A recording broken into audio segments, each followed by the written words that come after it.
12절을 볼까요? 형제들아, 내가 당한 일이 도리어 복음 전파의 진전이 된 줄을 너희가 알기를 원하노라 그랬는데, 내가 당한 일이 복음 전파의 진전이 되었다. 내가 당한 일이 뭐죠? 감옥 가 있는 거죠. 이 편지 자체가 감옥에서 지금 쓰는 거니까요. 감옥에 있는 것이 오히려 복음 전파가 되었다, 이렇게 이야기합니다. 감옥에 가 있으면 내가 왜 여기 와 있어야 될까? 내가 뭘 잘못했는데? 이런 식의 생각을 하게 되죠. 호스피스 교육을 받는 분들이 이제 받는 교육들이 있습니다. 이제 호스피스 교육을 받을 때 이제 호스피스 환자들, 말기 암 환자들이나 아니면 다른 것 때문에 이제 오늘 내일 하시는 분들이 호스피스 병동에 가잖아요. 호스피스 병동에 가서 이제 그분들이 인생을 이제 마감하고서 이제 마지막을 보내는 곳이 호스피스인데, 그 호스피스 병동에 가면은 환자들이 이런 생각을 하고 있다, 이런 상태에 있다라고 하는 것을 이제 병 간호하는 분들이 배우게 됩니다. 그래서 이제 호스피스 교육할 때 배우는 것 중에 하나인데요. 그래서 환자들이 어떻게 심리 상태가 변하는지 이걸 이제 이야기해 주거든요.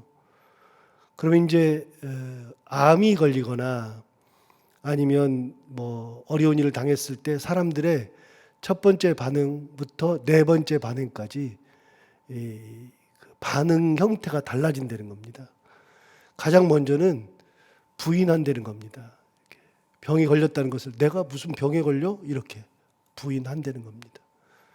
사람들이 부인하게 돼 있습니다. 저도 이제 그런 생각을 해본 적이 많고요. 저는 젊었을 때부터 혈압이 많았는데, 혈압이 높았는데, 혈압이 높은 거를 이제 받아들이는 것 자체가 어려워서 내가 무슨 혈압이야, 이렇게 고집 부렸었던 때가 있었습니다.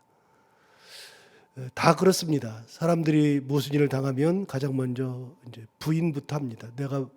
내가 왜, 아니 부인이 아니라 그런 거를 내가 왜, 이런 생각부터 하고, 두 번째는 부인합니다. 내가 그럴 일이 없어.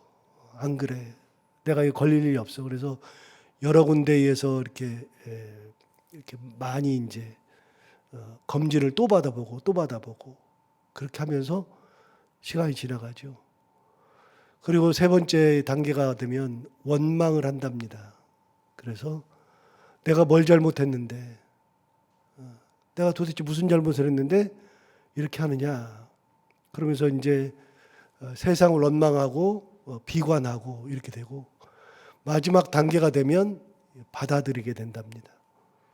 아, 내가 인생을 마칠 때가 되었구나. 내가 이 병 가운데 이제 끝이구나라고 하는 것을 받아들이죠.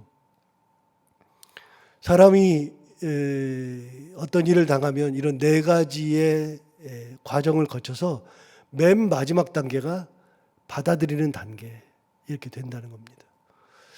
여러분, 호스피스 병동에 가 있는 분들뿐만이 아니라 이 세상 살면서도 이런 것들이 꽤 많죠.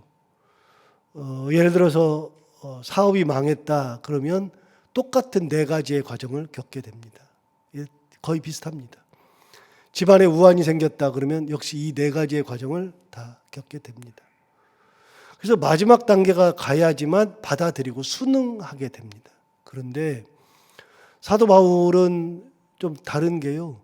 자기가 감옥에 가 있는데 그런 네 가지 단계를 거치질 않아요. 그냥 모든 걸 다 한 가지 하나님 바라보고 예수 그리스도 바라보면서 모든 것이 다 그쪽으로만 해석이 되는 사람, 이분이 바로 사도 바울이죠. 감옥에 있으면서 좌절할 수 있고 힘들어할 수 있고 불평불만할 수 있는데, 사도 바울은 감옥에 있으면서 불평불만을 하지 않습니다. 오히려 뭐라고 하냐면 내가 당한 것이 복음의 진전이 되었다. 그래서 그것에서 그 속에서 긍정적인 것을 발견해내죠. 사도 바울의 영성입니다. 어느 곳에 있든지 그곳이 하나님의 뜻이라 그러면 다 오케이, 다 괜찮다. 인간의 뜻으로 봤을 때는, 인간의 모습으로 보면 감옥에 있으면 최악입니다.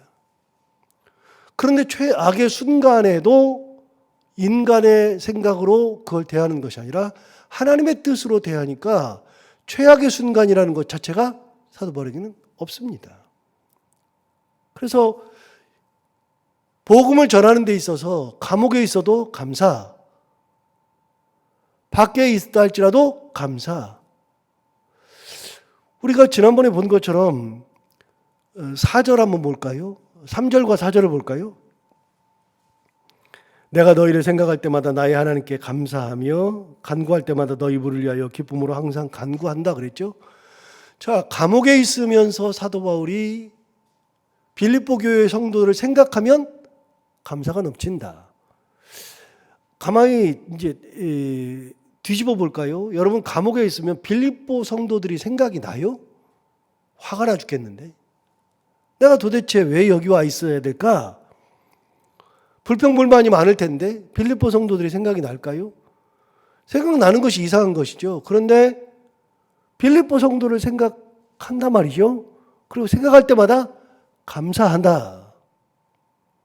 두 번째, 4절에서는 그랬어요. 간구할 때마다 너희 무리를 위하여 기쁨으로 항상 간구한다. 그곳에 있으면서도 항상 기쁨의 간구를 하고 있다. 여러분 감옥에 있다 할지라도 거기서 좌절하고 있을 필요가 전혀 없어요. 거기서 할 수 있는 거, 열매 맺을 수 있는 것은 기도의 열매는 맺을 수 있으니까. 또 말씀드리지만 우리가 하나님 앞에 갈 때까지 감당할 수 있는 몫들이 굉장히 많아요. 점점 이제 나이가 들어가면서 거동을 못할 정도가 되어도 그래도 어떤 경우는요, 살아있는 존재만으로도 사람들에게 위로고 살아있는 존재만으로도 사람들이 힘을 얻을 수 있는 근거도 돼요. 얼마나 감사한지 몰라요. 계시는 것만 해도. 이 교회를 처음 세울 때 계셨던 우리 권사님한테 제가 가끔 그래요. 권사님은 계시는 것만 해도 감사한 거라고. 우리 교회 계시는 것만 해도 감사한 거예요. 그런 분이 계시다는 것이 얼마나 큰 힘인지 그래서 감사하다고 말씀드려요. 맞아요. 여러분 어떤 경우든지 간에 거기서 은혜를 발견하면 그것이 다 감사한 거예요. 기도할 수 있어요. 남은 여생을 내가 비록 은퇴는 했어도 기도하면서 하나님 은혜 감당하면서 사람들을 위로하면서 그렇게 살아갈 수 있죠. 사도 바울이 어떻게 하느냐? 사도 바울이 감옥에 있으면서도 감사하고 감옥에 있으면서도 기도하더라. 거기서도 무슨 열매를 맺느냐? 의의 열매를 맺고 있더라. 여러분 그 수요일 날 제가 책을 리뷰하면서 옛날에 길에서 만난 행복이라는 책을 한번 리뷰한 적이 있습니다.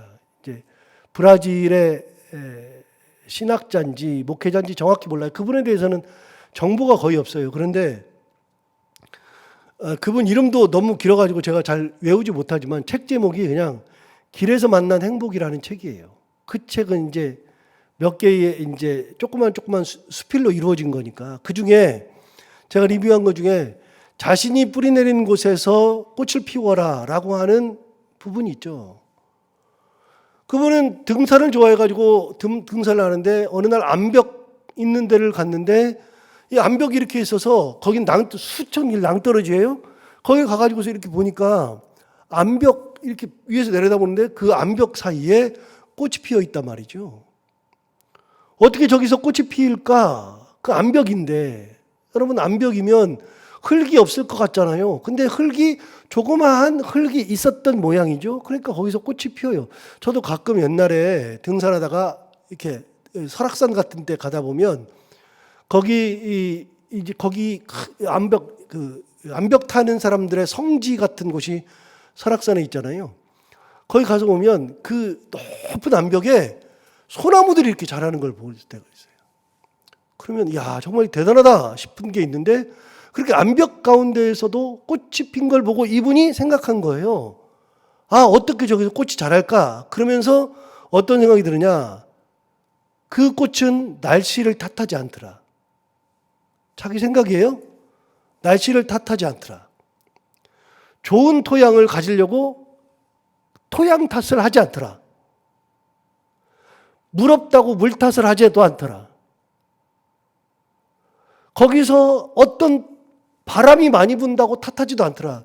그러니까 세상을 탓하지 않고 자기 꽃지가 뿌려진 그 암벽에서 꽃을 피워내는 모습을 보면서 탓하는 것이 아니구나. 내가 있는 곳에서 그냥 내 삶에 주어진 것을 피우면 되는 거구나. 그래서 생각한 겁니다. 내가 있는 곳이 어디냐? 지금 내가 이 가정의 주부로 있으면 거기서 꽃을 피우는 거고요. 내가 어느 회사에 들어가 있으면 회사에 들어간 곳에서 꽃을 피우는 거고요. 내가 어느 교회에서 직분자로서 혹은 직임자로서 혹은 다른 것으로 감당하면서 뭔가를 하고 있으면 거기서 꽃을 피워야 되는 거고요. 교회가 이러니 저러니 그런 탓하는 게 아니라 우리 가정은 왜 이러니 저러니를 탓할 것이 아니고 우리 회사는 왜 이러니 저러니를 탓할 것이 아니고 왜 내 남편은 이러니 저러니를 탓할 것이 아니고 그렇게 주어진 땅에서 거기서 꽃을 피우는 거다. 그걸 읽으면서 많은 생각을 했습니다. 정말 그렇다. 여러분 제가 목사가 돼가지고 이 교회에 부임해가지고서 우리 교회는 왜 그래? 맨날 그러면서 여러분한테 설교해 보세요. 말이 안 되는 거잖아요. 그러려면 그만두든지. 여러분 이 교회 형편이 이렇다는 거를 누가 몰라요? 다 알지. 그러면 그 상태에서 뭐 해요? 그 상태에서도 꽃을 피우는 거예요. 자, 여러분 좋은 토양에서 뿌리를 내리면 크게 자라겠죠. 저는 이 어디에 떨어져 있느냐에 따라서 다르다는 것을 느낀 게 버드나무입니다. 버드나무. 버드나무가 물가에서 자라는 것과 물에서 떨어진 것에서 자라는 것에 버드나무의 이 크기가 다릅니다. 그래서 물가에 심은 나무라고 하는 시편 1편의 표현이 딱 맞습니다. 기가 막힙니다. 여러분 그 버드나무가 물가에서 자라면 굉장히 크게 자라요. 그러나 물가에서 떨어지면 약간 적어요. 그런데 어느 곳에 자라든지 간에 큰 나무로는 자라지 않을지라도 작은 나무로 자란다 할지라도 그곳에 맞는 나무가 되는 겁니다. 우리는 세상 살면서 큰 나무만 되려고 그래요. 그럴 필요가 전혀 없어요. 어느 곳에 있든지 꽃을 피우면 되는 겁니다. 어느 곳에 있든지. 뭐 대단한 꽃을 피울 필요가 없습니다. 내 꽃이 그런 건데 뭘 어때요? 사도 바울이 감옥에 있다? 그러면 여러분 감옥에 있으면 무슨 꽃을 피울 수 있을까요? 사도 바울이 감옥에 있으면서 꽃 피울 게 없을 것 같은데 3절에 보면 감사의 꽃을 피우네요.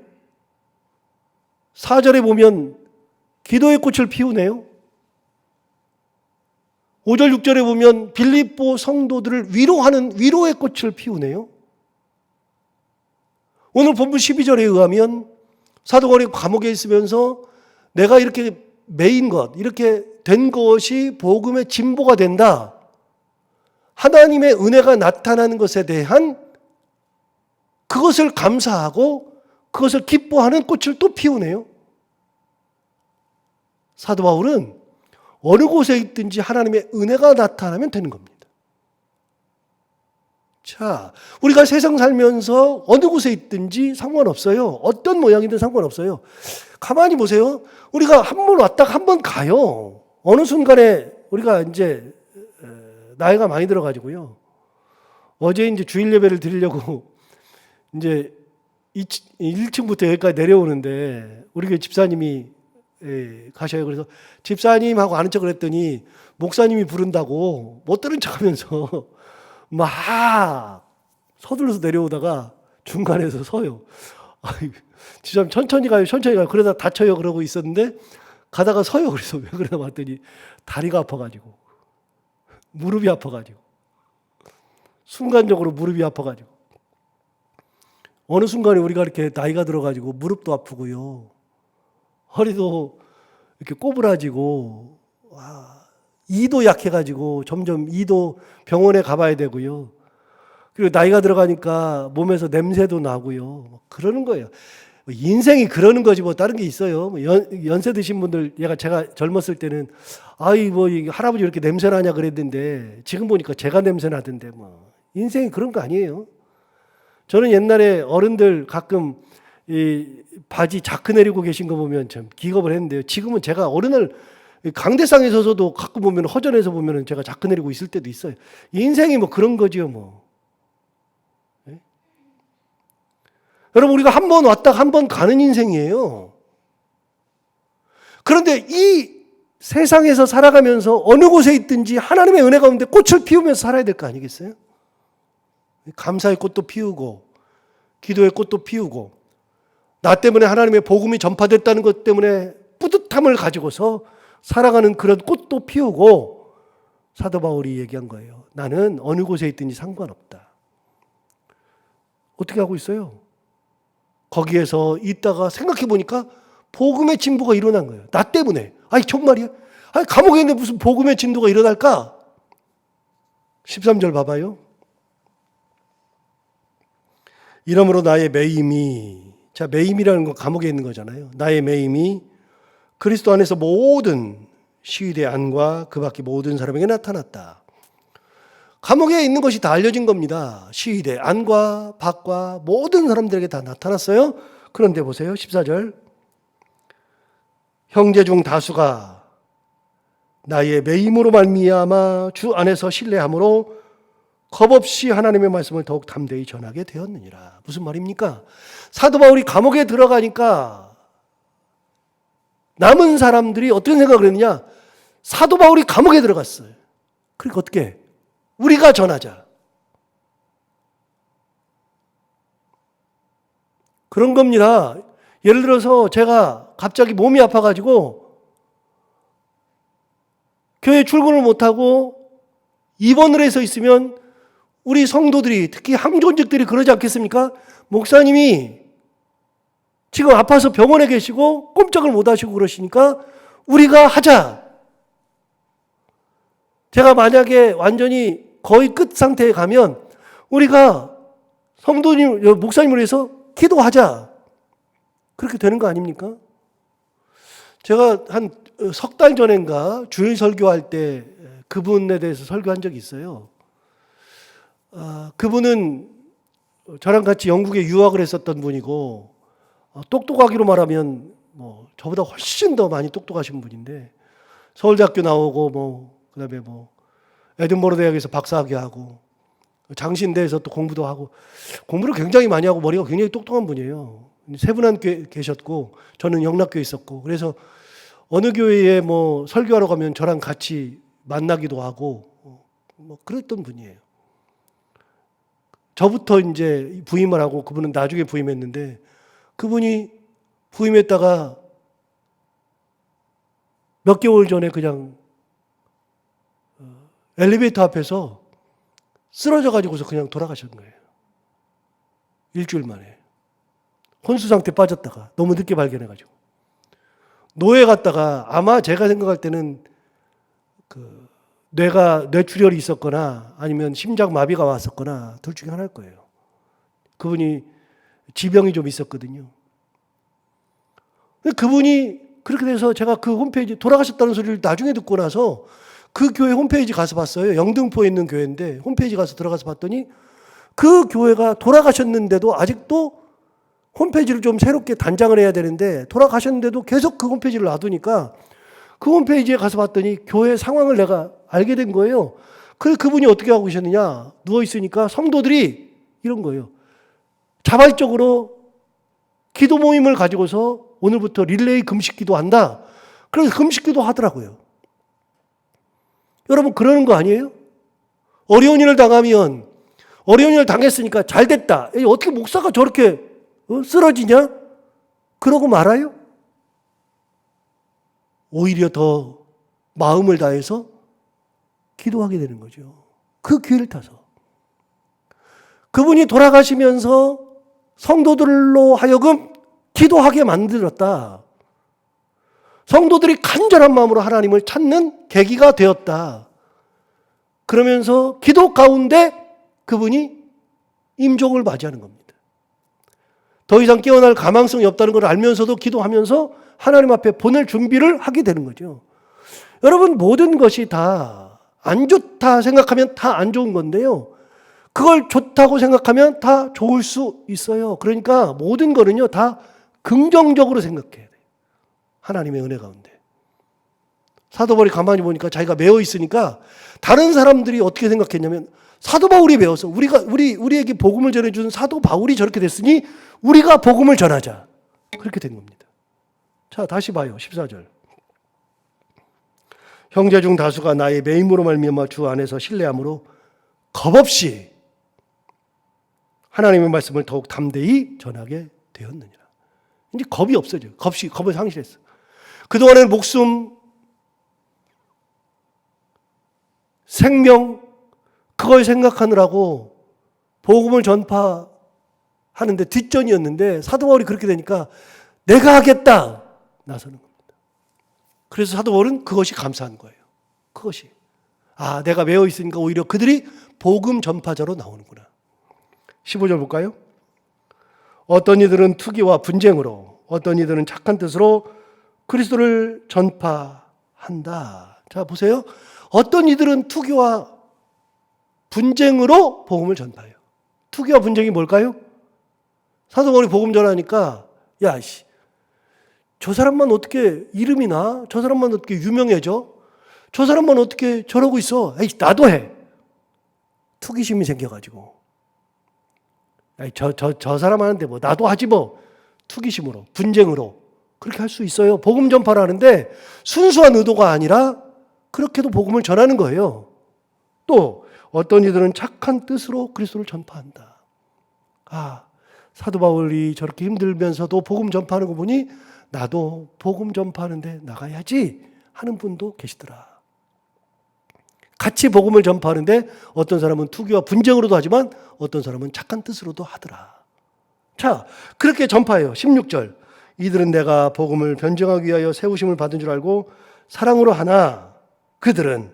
자, 이들은 누구고 그들은 누구냐? 자, 이들은 16절. 이들은 내가 복음을 변증하기 위하여 세우심을 받은 줄 알고 사랑으로 한다. 이들은 누구냐? 15절 뒤쪽에 있는 사람들.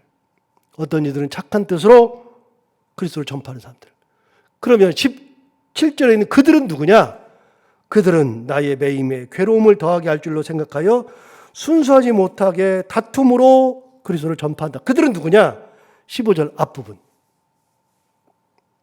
15절 앞부분에 어떤 이들은 투기와 분쟁으로 복음을 전파한다 그러는데 17절이 바로 15절 앞부분. 16절이 15절 뒷부분.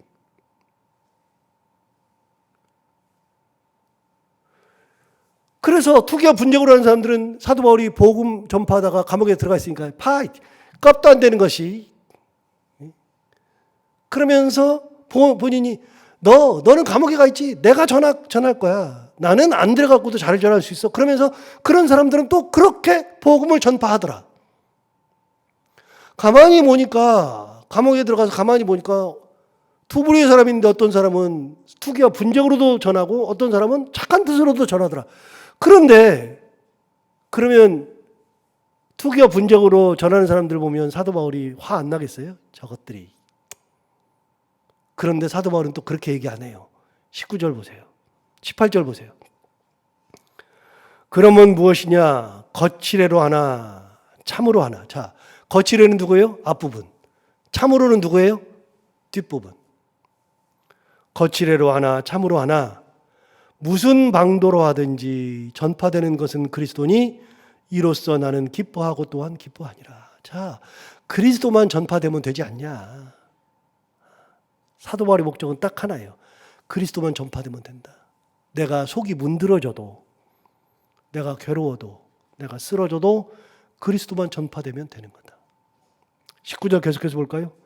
이것이 너희의 간구와 예수 그리스도의 성령의 도우심으로 나를 구원에 이르게 할 줄 아는 거로. 그랬어요. 이게 무슨 말이냐면 너희들이 복음 전파하는 건 내가 어쨌든지 간에 너희들 복음을 전해서 복음을 가진 너희들이 이렇게 하든 저렇게 하든 복음 전파하는 길로 나갔으니 하나님이 내가 뿌린 씨앗으로 너희들이 복음 전파하는 데까지 갔으니 이것이 내가 구원받는 그 표시가 되는 거다. 그 말이에요. 나는 어떻게든 너희들을 복음 전파하게 만들었으니 그걸로 됐다. 그걸로. 20절. 나의 간절한 기대와 소망을 따라 아무 일에든지 부끄러워하지 아니하고 지금도 전과 같이 온전히 담대하여, 그 다음 뭐라고 그러냐면 이렇게 얘기했어요. 살든지 죽든지 내 몸에서 그리스도가 존귀하게 되게 하려 하나니 이는 내가 사는 것이 그리스도니 죽는 것도 유익함이라. 네. 살든지 죽든지 그리스도가 존귀하게 되면 되는 거다. 내가 비난을 받아도 괜찮고, 나 때문에 시기와 분쟁을 해도 뭐 착한 뜻으로 해도 그래도 그리스도를 전파하기만 한다면 그럼 되는 거다. 인생을 거기서 비관하지 않아요. 사람들을 원망하지 않아요.